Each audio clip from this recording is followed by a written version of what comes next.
Selamat datang di salah satu perkuliahan wajib program studi oceanografi, yaitu Mekanika Fluida OS 2102. Kita lanjutkan mengenai fluid elasticity ini. Ya, yang kedua adalah koefisien pengembangan volume atau thermal atau volume expansion. Secara umum, perubahan densitas suatu fluida sangat ditentukan oleh perubahan suhu daripada tekanan. Contohnya, misalnya kenaikan massa udara atau arus laut ya melalui upwelling atau kenaikan asap pada cerobong. Nah, ukuran variasi densitas fluida terhadap suhu pada tekanan konstan disebut koefisien pengembangan volume atau beta, didefinisikan sebagai berikut ya. Jadi kita bisa melihat gambar yang di atas dan dibandingkan dengan gambar yang di bawah. Pada gambar yang di atas itu adalah substance dengan beta yang besar. Pada gambar di bawah itu adalah materi ketika betanya kecil. Jadi sama-sama kondisi awalnya itu 20 derajat Celcius, kemudian tekanannya 100 kilopascal dan massanya 1 kilogram. Nah, dia itu dijaga tekanannya konstan tetap 100, tapi suhunya itu berubah gitu ya. Dinaikkan suhunya itu ke 21 derajat Celcius. Nah, kita bisa melihat substance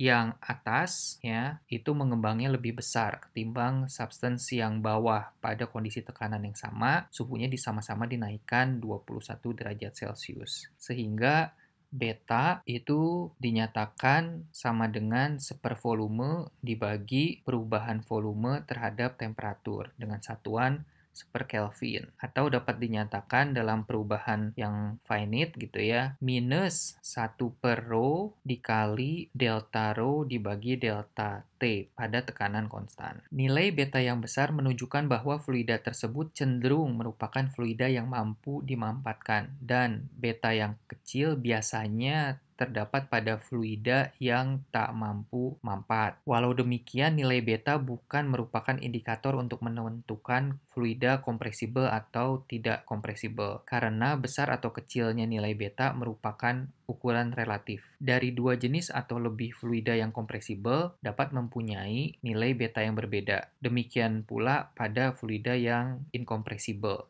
Jadi, nilai beta ini bukan indikator yang baik untuk menentukan dia fluida kompresibel atau fluida inkompresibel, tapi bisa menentukan tingkat kekompresibilitasannya saja. Jika beta suatu fluida besar, artinya perubahan densitas yang diakibatkan oleh suhu akan besar, dan perkalian beta dikali delta T menyatakan perubahan volume fraksional suatu fluida yang berhubungan dengan perubahan suhu delta T pada tekanan konstan. Untuk gas ideal, berlaku hubungan sebagai berikut. Nah, penurunannya bisa dilihat sebagai berikut. Kalian juga bisa mengerjakan sendiri sehingga bisa mengetahui bagaimana koefisien pengembangan volume untuk gas ideal.